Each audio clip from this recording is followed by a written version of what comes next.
The historical trauma. May 27, 1905. The Tsushima Strait. 1:55 p.m. The Russian Baltic Fleet had sailed 18,000 miles. It was a voyage of the damned, a desperate 7-month odyssey from northern Europe, around the Cape of Good Hope, across the Indian Ocean, and finally into the treacherous waters of East Asia. The Tsar had sent an armada of battleships, cruisers, and destroyers to crush the upstart empire of Japan and break the blockade of Port Arthur. It was supposed to be the ultimate display of European dominance over an Asian challenger. Instead, it became the most complete naval slaughter in the history of warfare. As the Russian columns, heavy with coal and fouled by barnacles after their long journey, entered the narrow strait between Korea and Japan, Admiral Togo Hihikairo raised the Z flag on his flagship, the Mikasa. The Japanese fleet executed the perfect crossing the T maneuver, bringing all their guns to bear on the lead Russian ships while the Russians could only fire their forward turrets. The result was annihilation. In a single afternoon, the Imperial Japanese Navy didn't just defeat the Russian fleet, they erased it from existence. 38 Russian ships entered the strait. Only 3 reached Vladivostok. The pride of the Russian Navy, the battleship Naya Suvorov, was pounded into a burning wreck by the new high-explosive Shermos shells that turned steel into shrapnel and superstructures into infernos.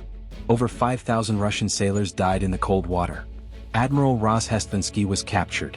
The Japanese lost just over 100 men and 3 small torpedo boats. It remains the only time in recorded history that a battleship fleet has been completely annihilated in a single decisive battle. For the West, Tsushima is a footnote in history books, a quirky prelude to World War I. But for Russia, it is an open wound. It is a scar on the national psyche that has never healed. It is the Tsushima syndrome, a deep, institutional terror that when the Russian bear tries to swim in the Pacific, the Japanese dragon is waiting to drown it. Fast forward 120 years to today. The ships have changed from coal-fired dreadnoughts to nuclear-powered cruisers. The flags have changed from the Imperial Eagle to the hammer and sickle and back to the tricolor. But the geography hasn't changed by a single inch. Putin's admirals look at their maps and they see the same terrifying reality that the Tsar's admirals saw in 1905. They are trapped. And the warden of their prison is a revitalized high-tech Japanese navy that is quieter, deadlier, and more capable than anything Moscow can put to sea. Welcome to Doctrine of War. Today we are dissecting the silent standoff that is keeping the Pacific safe. The media focuses on the war in Ukraine, the mud of the Donbass, or the tension in the Taiwan Strait. But in the cold, gray waters of the North Pacific, a different game is being played. It is a game of gatekeeper. It is a game where the hunter becomes the hunted before they even leave their driveway. The conventional wisdom, peddled by Moscow's propaganda channels, is that Russia is a top-tier naval power, capable of projecting force anywhere on the globe. We see the naval parades in St. Petersburg. We see the tests of the Zircon hypersonic missile. But if you look at the map, and if you understand the physics of sonar, you realize that the Russian Pacific Fleet is living on borrowed time. It is a Potemkin fleet, impressive on the surface but strategically hollow. The thesis for today is simple but brutal. The Japanese Maritime Self-Defense Force (JMSDF) has built a killbox in the Sea of Japan. Through a combination of cursed geography and superior technology, Tokyo has effectively neutralized the Russian naval threat to the Western alliance. We are going to break down the historical trauma that paralyzes Russian decision-making, the geography of doom that turns Vladivostok into a prison, and the terrifying capabilities of the Taigei-class submarine, the weapon that keeps Russian admirals awake at night.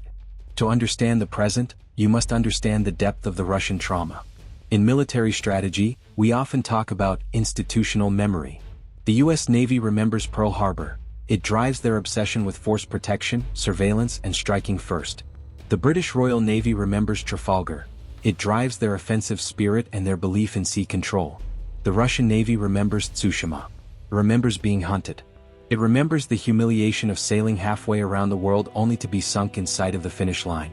That battle did more than just sink ships. It destroyed the myth of Russian invincibility. It led directly to the 1905 revolution and set the stage for the eventual fall of the Romanov dynasty.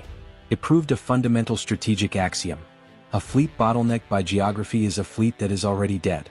This isn't just history, it is doctrine. Soviet and now Russian naval planners have spent the last century trying to solve the Tsushima problem. How do you get your fleet from the enclosed waters of Vladivostok into the open Pacific without being intercepted? During the Cold War, the Soviet Union realized they couldn't solve it. They couldn't break the Japanese geographic stranglehold. So, they adopted a strategy of resignation called bastion defense. Instead of trying to control the oceans like the US Navy, they decided to turn the Sea of Okhotsk and the coastal waters of Siberia into a fortress. They poured billions of rubles into nuclear-powered leviathans like the Typhoon and the Oscar classes, not to fight in the Atlantic but to hide in their own backyard. They kept their submarines close to home, protected by surface ships, land-based aircraft and minefields, because they knew that venturing out through the Japanese-controlled straits was suicide. They accepted that they were a fortress fleet, not a high-seas fleet. Today Vladimir Putin has tried to reverse this. He has tried to revitalize the Pacific Fleet to project power globally. He has sent new Boryai-class ballistic missile submarines and modernized Udaloy-class destroyers to the region. He wants to threaten the US West Coast and the supply lines to Australia. He wants to prove that Russia is a global superpower. But the ghost of Admiral Togo is still standing in his way. The modern Japanese Navy, the JMSDF, is arguably the most professional and technically proficient surface warfare force in the world, pound for pound. They haven't forgotten Tsushima either. While Russia views that battle as a tragedy, Japan views it as a blueprint. Japan knows that it doesn't need to sail across the world to fight Russia. It doesn't need to invade Siberia. It just needs to do what it did in 1905, wait at the choke points. This historical context creates a profound psychological disadvantage for Russian crews. Morale is a component of combat power, and the Russian Pacific Fleet suffers from a century-long inferiority complex. Imagine being a Russian submarine commander in Vladivostok today. You know the history.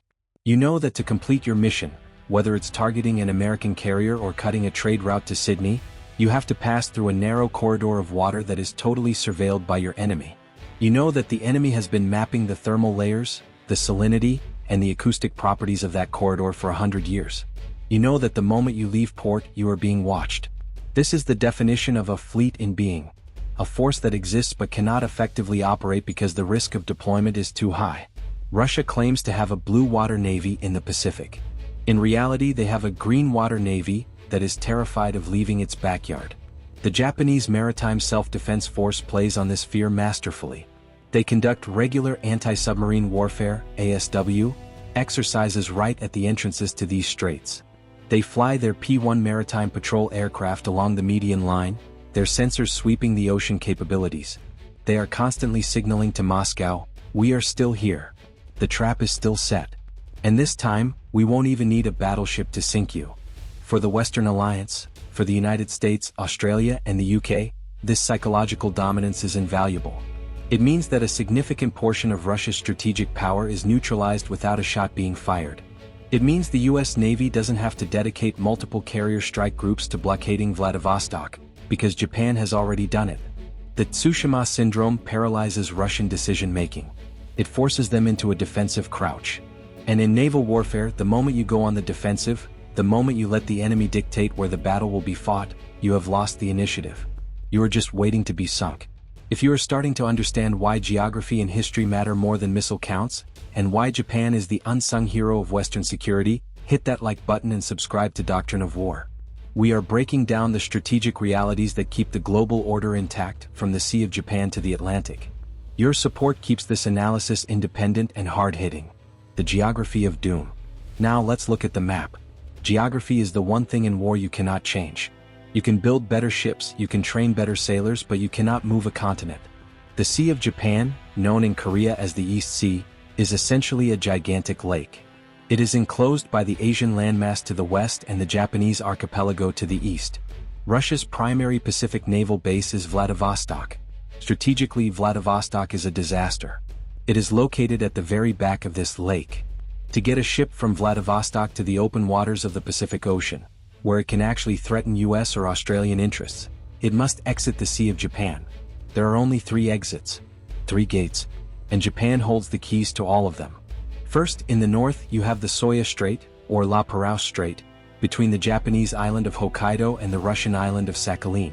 It is narrow, only 40 kilometers wide at its tightest point. It is relatively shallow. During the winter, it can be choked with ice. Second, in the center you have the Tsugaru Strait, separating the Japanese islands of Hokkaido and Honshu. This is a narrow, treacherous passage with strong currents. It is sovereign Japanese territory, though Japan maintains a specific high seas corridor, in the middle specifically to avoid the political headache of nuclear-armed US ships entering its territorial waters. Strategically, they control every inch of it. Third, in the south you have the Tsushima Strait separating Japan from Korea. This is the site of the famous battle. It is wider, but it is heavily trafficked and shallow enough to be easily mined. These are the three gates of hell for a Russian submarine commander. In the open ocean, a submarine can hide in the deep, vast darkness. But to get to the ocean, Russian subs have to funnel through these choke points. This creates a kill box. Japan doesn't need to hunt for Russian submarines in the emptiness of the Pacific. They just need to sit at the exits. The JMSDF has installed massive underwater hydrophone arrays, SOSUS, sound surveillance system, on the seabed across these straits. These sensors listen 24/7 for the specific acoustic signature of Russian propellers. The moment a Russian Kilo-class or Akula-class sub enters the strait, a light starts blinking in a control room in Tokyo and at the US Navy command in Yokosuka. They are tracked from the second they leave their driveway. This geography turns the Sea of Japan from a bastion into a prison. In a conflict scenario, Japan would simply mine the straits. Modern naval mines are smart. They can be set to ignore friendly ships and detonate only when they hear the specific magnetic or acoustic signature of a hostile vessel. By mining these three exits, Japan can bottle up the entire Russian Pacific Fleet in Vladivostok. They wouldn't even have to fight them. They would just lock the door and throw away the key. Let's analyze the operational implications of this. If Russia cannot get its attack submarines, SSNs, into the Pacific, they cannot hunt US aircraft carriers. They cannot cut the undersea internet cables that connect America to Australia and Japan. They cannot disrupt the merchant shipping lanes that carry energy to Tokyo and goods to Sydney. For Australia specifically, this is a matter of national survival. Australia relies on open sea lanes for its exports and its fuel imports. A roving Russian submarine fleet in the Pacific would be a nightmare for the Royal Australian Navy to manage alone. But because of the Japanese cage, the Russian threat is contained at the source. Japan acts as the cork in the bottle. This allows the United States and its allies to focus their resources elsewhere. The US Navy is currently stretched thin, dealing with China in the South China Sea, unrest in the Middle East and the Atlantic theater. If they also had to dedicate a massive fleet to containing Russia in the Pacific, the system would break. Japan absorbs that burden. The JMSDF's primary mission is anti-submarine warfare, ASW. They have honed this skill to a fine art. They operate roughly 20 diesel-electric attack submarines, a massive fleet of P-1 and P-3C maritime patrol aircraft, and destroyers specifically designed for submarine hunting. Russia knows this. They know that in a shooting war with NATO or the West, their Pacific fleet is effectively neutralized before the first shot is fired. This is why you see Russia investing so heavily in bastion defense, keeping their ballistic missile subs, SSBNs, deep inside the Sea of Okhotsk, protected by ice and surface ships. They have given up on sea control. They are playing a game of sea denial, hiding in their fortress because they know the exits are guarded by the samurai. This geography is the reason why Japan is the unsinkable aircraft carrier and the unbreachable wall of the Western Alliance. As long as Japan stands, the Russian Navy is a regional nuisance, not a global threat. The tech gap. Geography is the anvil. Technology is the hammer. If the straits are the trap, the Taigei-class submarine is the executioner. For decades, diesel-electric submarines had a fatal flaw. They ran on lead-acid batteries, the same technology in your car, essentially. To charge these batteries, the submarine had to come up to periscope depth and run a diesel engine, snorkeling. This is the moment of maximum vulnerability. A snorkeling sub is noisy, it creates a heat signature, it creates a wake. It can be smelled by sensors. Japan has solved this problem. Enter the Taigei-class, meaning big whale. This is the first operational combat submarine in the world to be powered by lithium-ion batteries. This sounds like a minor technical detail, but it is a revolution in underwater warfare. Lithium-ion batteries, the same tech in your smartphone or a Tesla, have a much higher energy density than lead-acid. This means a Taigei-class submarine can stay submerged for weeks, not days, without snorkeling. It can sprint at high speeds underwater for much longer durations. It can sit on the bottom of the Tsushima Strait, running its powerful sonar and combat systems, in total silence for incredibly long periods. Compare this to the Russian fleet. Russia operates the Kilo-class, often called the black hole because it is quiet.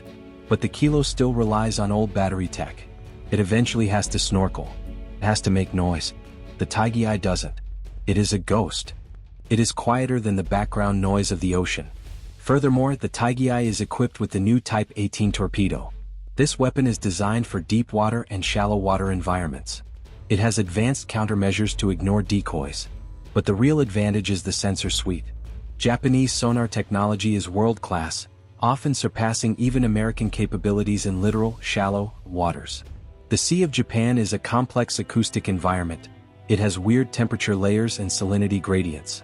U.S. nuclear subs, which are designed for the deep ocean, sometimes struggle there. Japanese subs are built specifically for this environment. They know the terrain.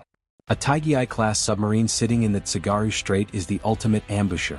A Russian sub trying to sneak through would be detected, tracked, and targeted long before it ever realized it wasn't alone. The Russian sonar operator wouldn't hear the Taigei coming. The first warning they would get is the sound of the Type 18 torpedo going active seconds before impact. We need to talk about the tech gap in acoustic signature. Submarine warfare is a game of blind man's bluff. You win by being quieter than the other guy.